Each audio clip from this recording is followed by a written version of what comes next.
Hey guys, welcome and welcome back to my channel. My name is Shanobi. If you are new here, welcome. And if you're a returning subscriber, welcome back, babe.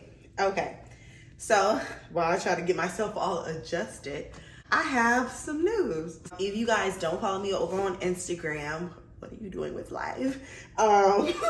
Please do, because there are more updates on that end that are kind of in real time, and you would know that I was considering moving. I'm gonna try my best not to be emotional because I do want to get some things off my chest.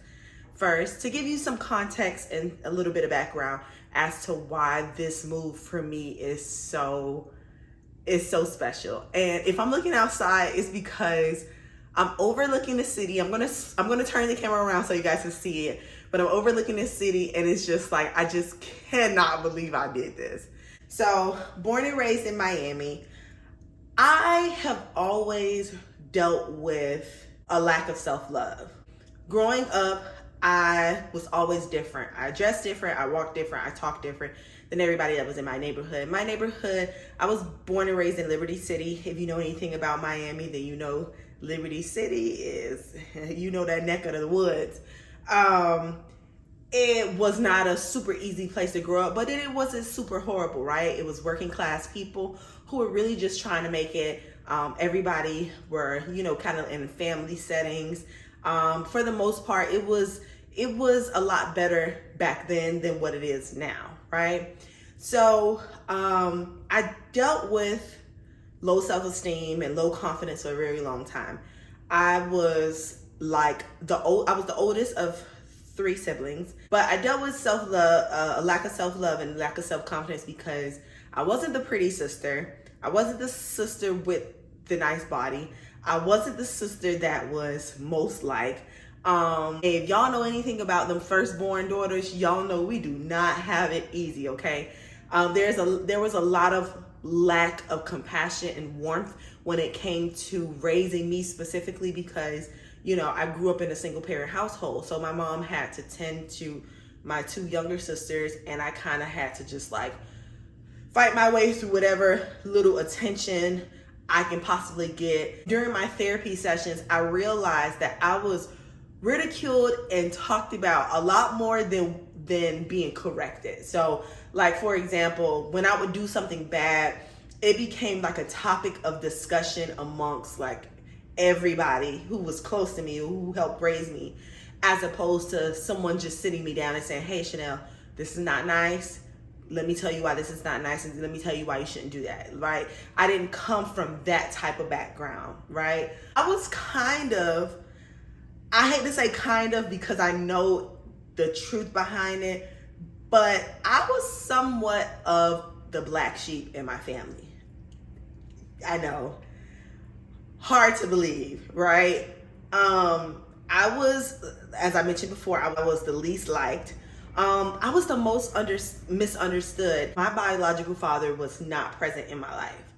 And for a long time, I felt like he hated me. And that made me internalize that feeling, right? It was moments where I felt like neither of my parents really liked me. And I internalized that because no one really told me anything different. Like, no one ever said, you may be thinking I don't love you, but I actually do. Like, so no one really changed the trajectory of that story that I had in my head. And I felt it. Like, I felt it through action. I was by myself between the ages of like 17 and 19. My senior high school year, I lived by myself. And my grandfather would just come and check in on me. And I love that man to death. He's always been someone who's been supportive in my corner. And I emotionally, right? Because, you know, you hear people say, oh, I had it hard growing up. It had nothing to do with, I didn't have clothes on my back. I didn't have a place to stay. I didn't have food on the table. It was nothing like that. It was more so emotionally and mentally, I was not supported in the way that I would have liked to be. So I always felt alone. Most of the time I was alone. And so I used to always ask God, like, why me? Like, why am I the one who is being treated like this and being treated so unfairly, and why is it just me? Why is it me? And it used to make me so angry as a teenager. Y'all, I was angry at the world because the people around me who I thought should support me did not, in an emotional, mental kind of way. And so as a teenager who is dealing with that emotional turmoil, I got into things that I had no business getting into. And when it came down to going to college, I was very scared because what's so funny is, even though I didn't feel loved at home, I also didn't want to leave what was familiar. What happened was I really dived into school and I became a scholar almost. And my teachers loved me. I became a teacher's pet. I prided myself on my good grades. I prided myself on my teachers liking me because I had that lack at home. So it kind of filled that void, right? So anyways, I'm going in circles, but it was time to go to college, and I was like in between, but my grandfather, my aunt, my mom just kept pushing it. So I was like, okay, I'm just gonna go. That was the best decision I think I ever made in my adult life. Okay, do not regret it at all. If anything, I wish I could go back and do it differently. When I got to college, I realized I didn't know what I wanted to do. So I did like general studies for like a year. And so I linked up with a group that they were a group of Black students, because I went to HBCU, shout out to FAMU. I went to HBCU and I got together with a group of Black students who were prepping for the LSAT. So LSAT is kind of like the law assessment test that you would take if you wanted to go to law school. They would study for that. And I was like, you know what? I would love to explore that. So got with them, was with them for a year. We studied day in, day out. We did flashcards. We were just like a really close organization, a really close group. We took the test. I think this was around my junior year. We took the test. And at this point, I had declared my degree as English, my major as English, and my minor was education, just in case I needed to fall back on something. I went to go do the test and failed the test miserably. Y'all, after that, when I tell you, like, my faith in my schooling just died, literally just died. And so as a result, I became very discouraged. Confidence went down, and I said, you know what? The safest thing for me to be is just a teacher. So I continued with my education studies, graduated, and was like, when I got out of school, I was like, I don't even want to be a teacher. And I just fell into these odds to ends jobs working customer service. I did that for years and years until I got into the insurance industry. That was a lot more, that was a lot more money. It was a lot more stable. It felt good. It felt like a job. So anyways, worked that for like 2-3 years, got fired during the pandemic. And then I decided that before I jump into another job, I want to actually start exploring some other career options. Some career options that I feel like I may actually like. So I was doing my research, talking to some friends and looking at some videos and everything. And I realized that I wanted to try tech. So in high school, when I graduated from high school, I was a part of a magnet program. And I graduated with not only my high school diploma, but I also graduated with a degree in IT.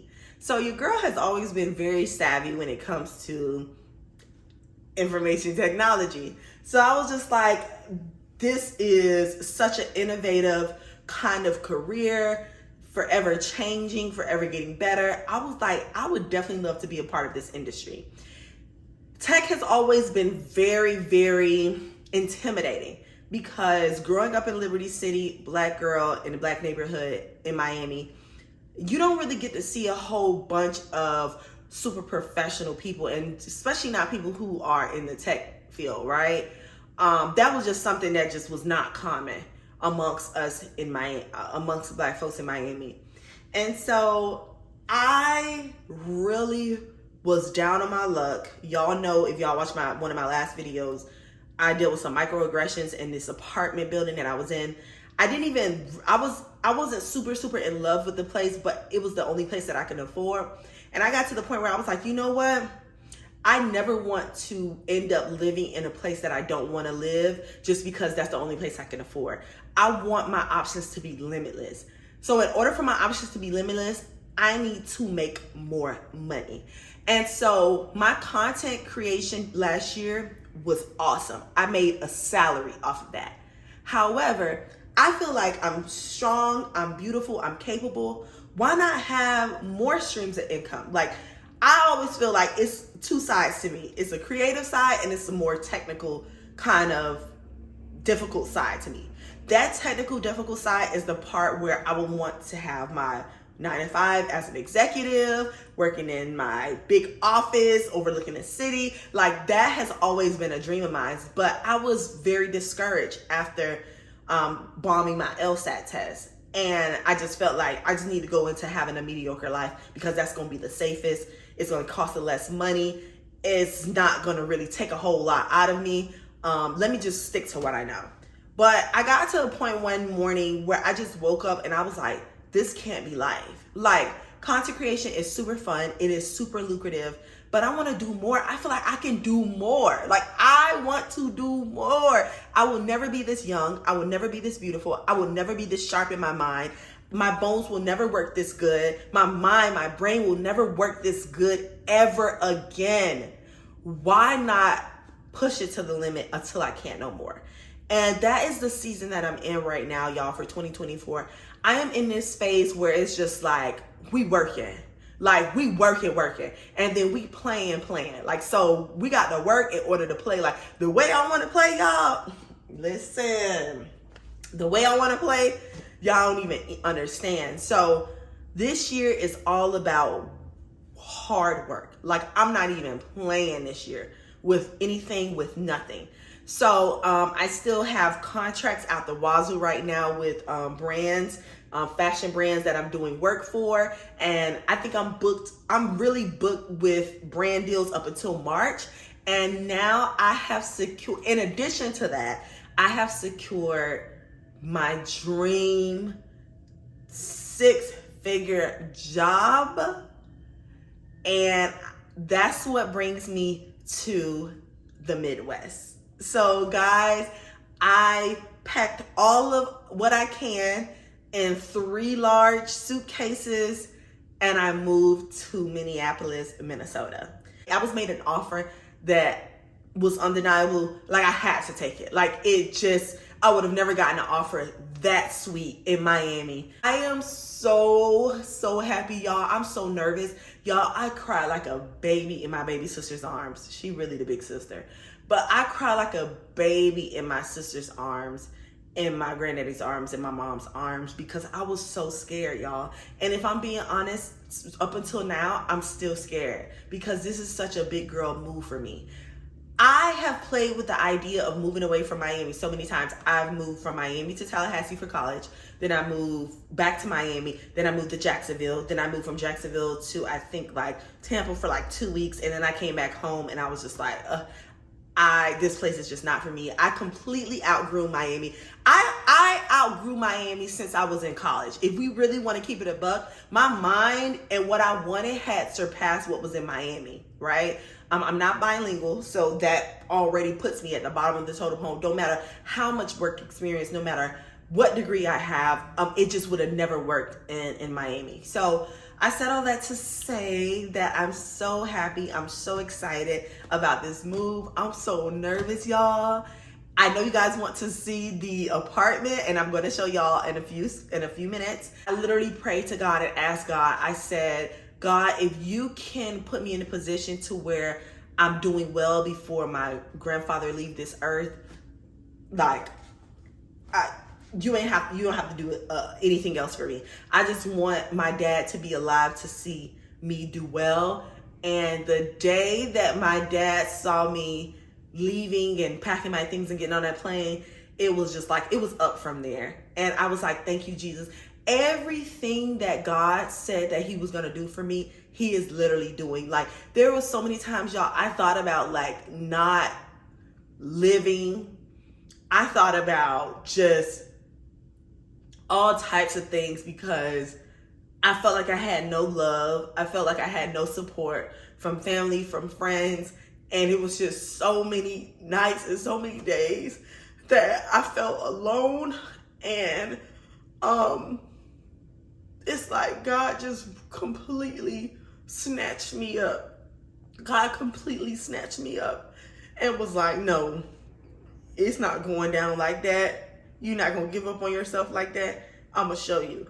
And when I tell y'all, I had my head down for the last 2 months. I was determined. And 2 months later, thousands of interviews later, I was made an offer that just completely knocked me off my feet. And it did need for me to relocate, but that's just what it is. And I'm happy for it. This is not going to be my first city hop. I got plans on literally living in all the cities that my heart desire before I decide where I want to land and make a home. But guys, I am here. I am a 34-year-old single Black girl, no kids, not married, and I'm just out here living my life. Do you hear me? I'm out here living my life. Like, I can't even believe this. Wait till I flip the camera and y'all see the city. I can't even believe this. Like, life is gonna be so beautiful. This is why you cannot live your life based off of what people are saying. People project their own fears onto you, their own insecurities onto you, and that's why you got to be focused on God and what God is telling you, because you can't get mixed up in what man is saying, right? I remember somebody so close to me. I remember one day when I was coming home from, I think I was moving from Jacksonville back to Miami, and they were like, you just live in this fantasy world. And I was just like so hurt, because I was like, whoa, I live in a fantasy world? Like, how the hell do I live in a fantasy world? I literally packed all my stuff by my one little self. At this time, I was like 31 years old. My one little self packed all of my stuff like a whole big old man, or a whole crew of men, packed my stuff in a small U-Haul, attached my car to the U-Haul, like attached my car to the U-Haul, and drove it from Jacksonville all the way to Miami by myself. How do I think I'm living in a fantasy world? And I was so stunned. But you know what? That person was right. I did have a bit of delusion. And that for 2024, I'm going to have even more delusion. Like, I'm going to be delusional to the point where I feel like I can do any and everything. Even that people like, I don't think you need to do that. I think you need to play it safe. I'm not playing it safe. So, yeah. Like, listen, the haters thought they had something to say about me back at home in Miami. Baby, what y'all gonna say now? Baby, I'm out here living. I'm doing exactly what God showed me I was gonna be doing. I kept the faith. I kept my eyes on the prize. Y'all, I was reading Proverbs out the wazoo. I ain't read no other chapter in the book. I kept reading Proverbs over and over. This is probably like my third time on Proverbs. All 31 of them. I think it's 31. I kept my eyes on the prize, and I'm gonna continue to keep my eyes on God and on the prize. So I'm so happy. I'm so excited. I'm in such a good place. I'm nervous as hell. I'm scared as hell. I'll be lying if I tell y'all that I'm not. But y'all, when I tell you I'm ready, the world is just, I'm ready. I deserve this. I've been through so much heartache. I've been through so much pain. I didn't even begin to tell y'all, right? This is really just like a brief synopsis. I've been through so much hurt and so much pain. And look at God. And it can be you too. It really can be you too. 2024, blow the cap off. Like, if you don't take nothing away from this portion of the video, completely blow the cap off in 2024. Okay? I'm so happy. I'm so excited. I want to flip the camera so you guys can see. Look at this. Whoa, this is from our hotel. Look at all of that. Y'all, look at it.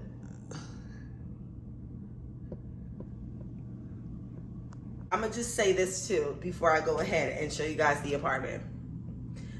I'm not supposed to be here.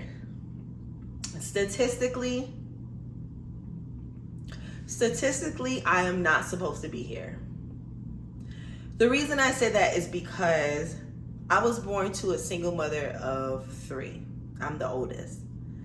My mom did the absolute best she could, right? She did an excellent job. Life was not easy for me.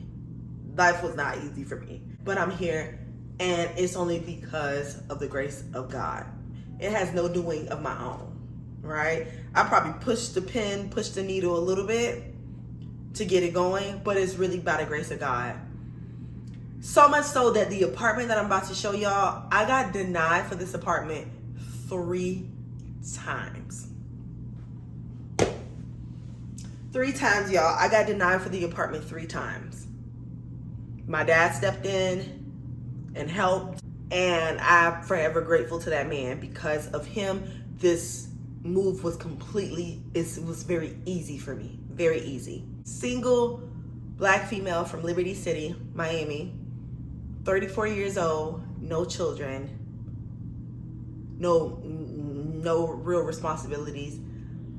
I've always been God's favorite. I just needed to believe that. And this year, well, really the ending of 2023, I started to believe that, because I said 2024, I want to come in with something new. And when I tell you God showed up and showed out. Without further ado, let's go ahead and let's see the apartment.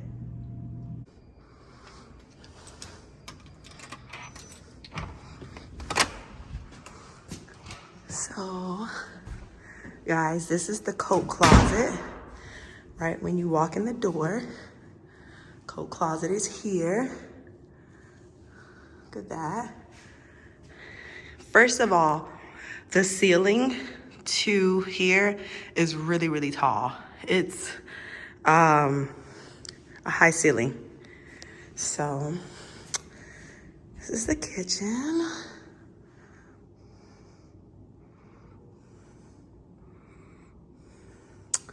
Look at this refrigerator. I never had a double-sided refrigerator. So this is gonna be very, very nice. With the freezer at the bottom, this is gonna be really nice. Cabinets here. And I got a welcome package, bottle of champagne, and some macaroons that looks like. So I opened up the doors already, but these double doors look like this. Y'all, the ceiling is so freaking high. Crazy. But behind these double doors is my little laundry room, washer and dryer, teas. Love that. We love that. And then, and then here. Okay. And then this is the living room. Let me not go into the bedroom that fast. But look at that, y'all. What? You can kind of see the rest of the city here, back this way. I didn't want to just skip over that like that. Yeah. And then also this way. Look at that. Holy smokes. I just remembered something. This is the bedroom. Nice size. Really, really nice size. Same thing. Pretty good view.